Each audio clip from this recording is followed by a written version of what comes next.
To Sreenath. ഞാനിന്ന് PSCയുടെ മത്സര പരീക്ഷകൾക്ക് ചോദിച്ചിട്ടുള്ള പ്രീവിയസ് ക്വസ്റ്റ്യൻസ് വിശദമായി ചർച്ച ചെയ്ത് ക്ലാസ് എടുക്കാൻ ഉദ്ദേശിക്കുന്നു. ഇത് കണ്ടിന്യൂസ് ആയിട്ട് പ്രാക്ടീസ് ചെയ്താൽ മത്സര പരീക്ഷകൾക്ക് വരുന്ന ക്വസ്റ്റ്യൻസിനെ പറ്റിയൊരു ധാരണയുണ്ടാകും. ഹാർഡ് വർക്കും കണ്ടിന്യൂസ് പ്രാക്ടീസും ഉണ്ടെങ്കിൽ നിങ്ങൾക്ക് മുൻനിരയിലെത്താം. നമുക്ക് ക്ലാസ്സിലേക്ക് കിടക്കാം. 40 പേർക്ക് ശരാശരി ആഴ്ചക്കൂലി എന്ന് പറയുന്നത് 360 രൂപയാണ് തന്നിട്ടുണ്ട്. മറ്റ് 20 പേർക്ക് ശരാശരി ആഴ്ചക്കൂലി എന്ന് പറയുന്നത് 420 രൂപയാണെന്ന് തന്നിട്ടുണ്ട്. അങ്ങനെയെങ്കിൽ ആകെ ശരാശരി എത്ര? ശരാശരി ആവറേജ് കാണാനുള്ള ഫോർമുല സം ഡിവൈഡഡ് ബൈ ആകെ തുക ഡിവൈഡഡ് ബൈ നമ്പർ. അതായത് തുക ശരാശരി കാണാനുള്ള ഫോർമുല ആകെ തുക ഡിവൈഡഡ് ബൈ നമ്പർ. നമുക്ക് അപ്പോൾ തുക കാണാൻ എന്ത് ചെയ്യണം? ആവറേജ് ഇൻറ്റു നമ്പർ, ശരാശരി ഗുണം എണ്ണം. അതായത് ശരാശരി കാണാനുള്ള ഫോർമുല ആകെ തുക ഡിവൈഡഡ് ബൈ എണ്ണം. ആകെ തുക കാണാനുള്ള ഫോർമുല ശരാശരി ഗുണം എണ്ണം. അതായത് 40 പേർക്ക്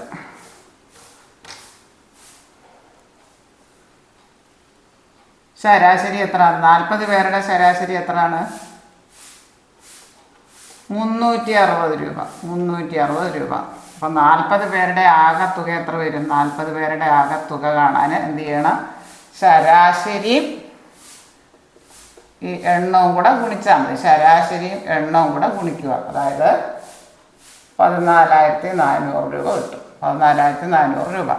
ഇനി 20 പേർക്കുള്ള ശരാശരി തന്നിട്ടുണ്ട്. 20 പേർക്കുള്ള ശരാശരി ആഴ്ചക്കൂലി എത്രയാണ്? 420 രൂപ. അങ്ങനെയാണെങ്കിൽ 20 പേരുടെ ആകെ തുക കാണാൻ എന്ത് ചെയ്താൽ മതി? ശരാശരിയും എണ്ണവും കൂടെ ഗുണിച്ചാൽ മതി.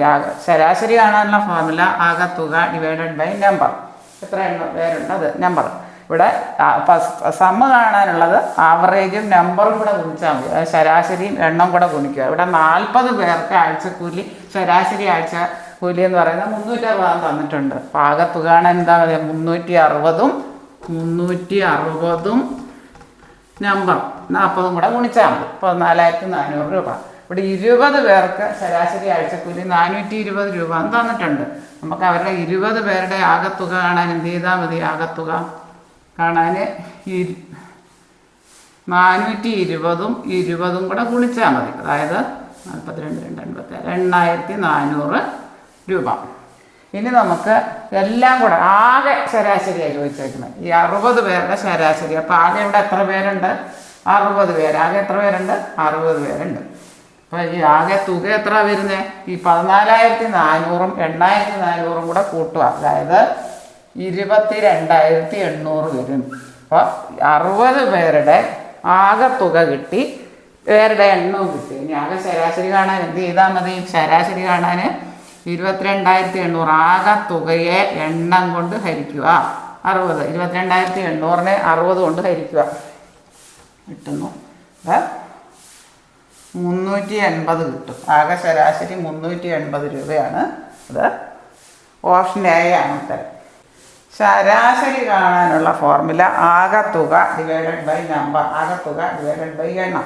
ഇവിടെ സമ്മ് ആകെ തുക കാണാനുള്ള ഫോർമുല ആവറേജും നമ്പറും കൂടെ ഗുണിച്ചാൽ മതി. ആകെ തുക കാണാൻ സമ്മ് കാണാൻ ആവറേജ് ശരാശരിയും എണ്ണവും കൂടെ ഗുണിച്ചാൽ മതി. ഇവിടെ ആകെ 40 പേർക്ക്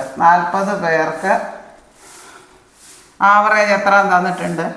40 പേരുടെ ശരാശരി.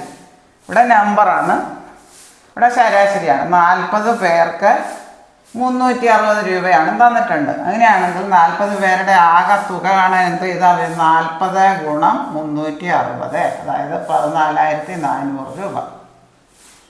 40 പേർക്ക് ആകെ തുക. ഇനി 20 പേർക്ക് ഉള്ള ശരാശരി ആഴ്ചക്കൂലി എന്ന് പറയുന്നത് 420 രൂപയാണ് തന്നിട്ടുണ്ട്. അങ്ങനെയാണെങ്കിൽ ആകെ തുക കാണാൻ എന്ത് ചെയ്താൽ മതി? ശരാശരി എണ്ണവും കൂടെ ഗുണിച്ചാൽ മതി. അതായത് 20 ഗുണം 420, അതായത് 42, 8,400 രൂപയാണ്. അപ്പോൾ ആകെ തുക കാണാൻ എന്ത് ചെയ്താൽ മതി? ഇത് രണ്ടും കൂടെ കൂട്ടിയാൽ മതി. 22,800 രൂപ. അപ്പോൾ ആകെ തുകയും കുട്ടി ആകെയുള്ള എണ്ണം എത്രയാണ്? 40, 20, 60 പേര്. ഇപ്പോൾ ആകെ ശരാശരി കാണാൻ എന്ത് ചെയ്താൽ മതി? ആകെ ശരാശരി കാണാൻ ഇത് രണ്ടും കൂടെ ആകെ തുകയുണ്ട്. ശരാശരി കാണാൻ ആകെ തുകയെ എണ്ണം കൊണ്ട് ഹരിക്കുക, അതായത് 60. അതായത് ആകത്തുക 22,800. എത്ര പേർക്ക്? 60 പേർക്ക്. കട്ടിയപ്പോൾ 380 രൂപ വരും. ഓപ്ഷൻ എ ആണ് ഉത്തരം. ചതുരാകൃതിയിലുള്ള ഒരു ഇരുമ്പ് കട്ട, അതായത് ചതുരക്കട്ട അല്ലെങ്കിൽ ക്യൂബോയിഡ് എന്ന് പറയും. അതിൻ്റെ നീളവും വീതിയും ഉയരവും തന്നിട്ടുണ്ട്. ലെങ്തും ബ്രെഡ്ത്തും ഹൈറ്റും. അതിനെ ക്യൂബോയിഡ് എന്ന് പറയും. ഇത് പ്രിസമാണ് വരുന്നത്, റെക്റ്റാങ്കുലർ പ്രിസം. 3 ഡയമെൻഷനാണ്. ലെങ്തും ബ്രെഡ്ത്തും ഹൈറ്റും വരുന്നുണ്ട്. ക്യൂബോയിഡ് എന്ന് പറയും, അല്ലെങ്കിൽ മലയാളത്തിൽ ചതുരക്കട്ട എന്ന് പറയും.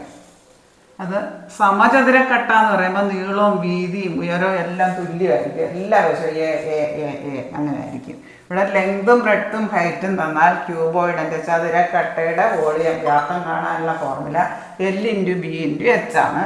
ക്യൂബിൻ്റെ വ്യാപ്തം, ക്യൂബ് അല്ലെങ്കിൽ സമചതുരക്കട്ട, അതിൻ്റെ വ്യാപ്തം കാണാനുള്ള ഫോർമുല, വോളിയം കാണാനുള്ള ഫോർമുല A³ ആണ്.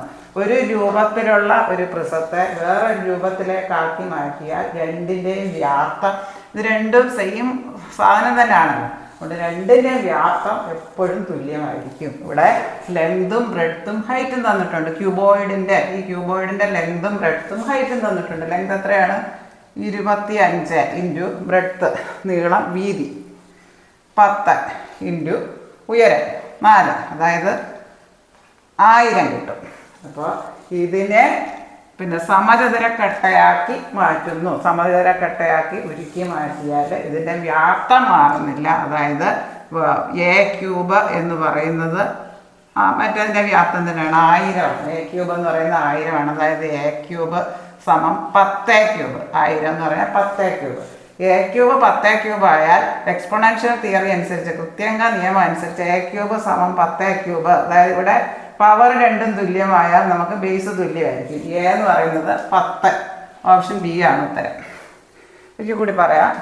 ഇവിടെ ചതുരാകൃതിയിലുള്ള ഒരു ഇരുമ്പ് കട്ടയുടെ നീളം, ലെങ്ത് 25 സെൻറ്റിമീറ്റർ, വീതി 10 സെൻറ്റിമീറ്റർ, ഉയരം 4 സെൻറ്റിമീറ്റർ ആണ്. അതായത് cuboid. Length, breadth, height. Rectangular prism എന്നോ ക്യൂബോയിഡ് എന്നോ ഇംഗ്ലീഷിൽ പറയും, മലയാളത്തിൽ ചതുരക്കട്ട എന്നോ ഇങ്ങനെയൊക്കെ പറയും. നീളവും വീതിയും ഉയരവും 3 ഡയമെൻഷനാണ്. ഇവിടെ സമചതുരക്കട്ട അല്ലെങ്കിൽ അതിനെ ക്യൂബ് എന്ന് പറയും ഇംഗ്ലീഷിൽ. അപ്പോൾ അതിൻ്റെ വ്യാപ്തം കാണാനുള്ള ഫോർമുല A³ ആണ്. നീളവും വീതിയും ഉയരം എല്ലാം തുല്യ.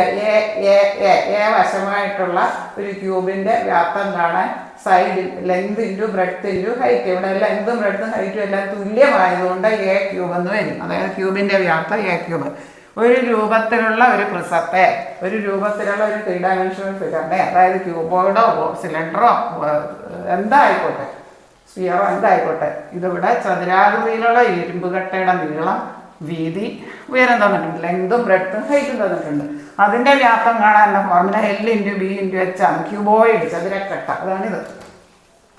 അതെന്ന് പറയുന്നത് ഇതെല്ലാം കൂടെ കുടിക്കുമ്പോൾ 1000 കിട്ടും. അപ്പം ഇത് ഏത് രൂപത്തിലാക്കി മാറ്റിയാലും സംഭവം ഒന്ന് തന്നെ ആയതുകൊണ്ട് വ്യാപ്തം സെയിം ആയിരിക്കും. ഇതിൻ്റെ ക്യൂബിൻ്റെ വ്യാപ്തവും ക്യൂബോയിഡിൻ്റെ വ്യാപ്തവും ചതുരക്കട്ടയുടെ സമചതുരക്കട്ടയുടെ വ്യാപ്തം സെയിം ആയിരിക്കും. ഇവിടെ നമ്മൾ ഇതിൻ്റെ വ്യാപ്തം കണ്ടുപിടിച്ചു 1000. ഇവിടെ അപ്പോൾ ഇതിൻ്റെ വ്യാപ്തം ക്യൂബിൻ്റെ വ്യാപ്തം കാണാൻ A എല്ലാം സെയിം ആണല്ലോ. A³ വില 1000. ഇത് രണ്ടും തുല്യമാണല്ലോ. A³ 1000 എന്ന് പറഞ്ഞാൽ A³ സമം 10³ എക്സ്പോണൻഷ്യൽ തിയറി, കൃത്യങ്ക നിയമം അനുസരിച്ച് ഇവിടെ പവർ രണ്ടും തുല്യമായാൽ ബേസ് തുല്യമായിരിക്കും. A സമം 10. ഓപ്ഷൻ ബി ആണ് ഉത്തരം. 2 സംഖ്യകളുടെ ഗുണനഫലം എന്ന് പറയുന്നത് LCയും HCFും കൂടി ഇൻറ്റു ചെയ്യുന്നതിന് തുല്യമാണ്. ഇത് പഠിച്ചിരിക്കുക. അതായത് ആദ്യത്തെ സംഖ്യ 189 മറ്റേ സംഖ്യ നമുക്ക് അറിയത്തില്ല, അതുകൊണ്ട് X എന്ന് എടുക്കാം. അതെന്ന് പറയുന്നത് 2079 ഗുണം 27. LCയോ HCFും കൂടെ ഇത് ഓർത്തിരിക്കണം. 2 സംഖ്യകളുടെ ഗുണനഫലം എന്ന് പറയുന്നത് LCയും HCFും കൂടെ ഇൻറ്റു ചെയ്യുന്നതിന് തുല്യമാണ്. ആ വാക്യം ഓർത്തിരിക്കുക. അതായത് AB എന്ന് പറയുന്ന 2 സംഖ്യകളാണെങ്കിൽ A ഗുണം B എന്ന് പറഞ്ഞാൽ അത് തന്നിട്ടുണ്ട്. മറ്റേ സംഖ്യ അറിയാത്തതുകൊണ്ട് നമ്മൾ X എന്ന് കൊടുക്കുന്നു. അപ്പോൾ X കാണാൻ എന്ത് ചെയ്താൽ മതി? 2079 ഗുണം 27 കൂടെ കിടക്കുന്ന 189 വെച്ച് ഡിവൈഡ് ചെയ്താൽ മതി. അതായത് X സമം 2079 ഗുണം 27/189. 9 വെച്ച് വെട്ടാം. 9 3/2 1. ഇനി നമുക്കിതിനെ 3 വെച്ച് വെട്ടാം. 3 7 7 7 ഇനി 2079 7 വെച്ച് ഹരിക്കുക. 297 ഓപ്ഷൻ ബി ആണ് ഉത്തരം. 297 ഓപ്ഷൻ ബി ആണ്. രണ്ട് സംഖ്യകളുടെ ഗുണനഫലം സമ LCM × HCF. അവയുടെ LCM HCF കൂടെ ഗുണിക്കുന്നതിന് തുല്യമാണ്. ആദ്യത്തെ സംഖ്യ തന്നിട്ടുണ്ട്. അറിഞ്ഞവിടാത്ത സംഖ്യ നമ്മൾ X എന്ന് എടുക്കും. X എന്ന് പറയുന്നത് 2079 × 27 കൂടെ കിടക്കുന്ന 189 വെച്ച് ഡിവൈഡ് ചെയ്യുക. ഇത് കട്ട് ചെയ്ത് ഹരിക്കുമ്പോൾ നമുക്ക് എത്ര കിട്ടും? 297 കിട്ടും. ഒരു ടാങ്കിൻ്റെ 5-ൽ 3 ഭാഗം 6 മിനിറ്റ് കൊണ്ട് നിറയുന്നു. ബാക്കി ഭാഗം എന്ന് പറയുന്നത് 5-ൽ 2ആണ്. 3 2 അല്ല 5, 5-ൽ 5ആണ് മൊത്തം. 5-ൽ 5 എത്തണമെങ്കിൽ 5-ൽ 3 ബാക്കി 5-ൽ 2 ഭാഗം. 3-ൽ 2 ആണ് 5. അപ്പോൾ 3 ഭാഗം നിറയാൻ 6 മിനിറ്റ് എടുക്കുന്നു. ബാക്കി 2 ഭാഗമുള്ള 3-ൽ 2 5 5 അത് X മിനിറ്റ് എന്ന് എടുക്കുന്നു. എന്നിട്ട് ക്രോസ് മൾട്ടിപ്ലൈ ചെയ്താൽ മതി. 3 × X = 2 × 6. 3x = 12. X = 12/3 = 4. 4 minute. Option D ആണ് ഉത്തരം. അതായത് 5-ൽ 3 ഭാഗം നിറയാൻ 6 മിനിറ്റ് എടുക്കുന്നു.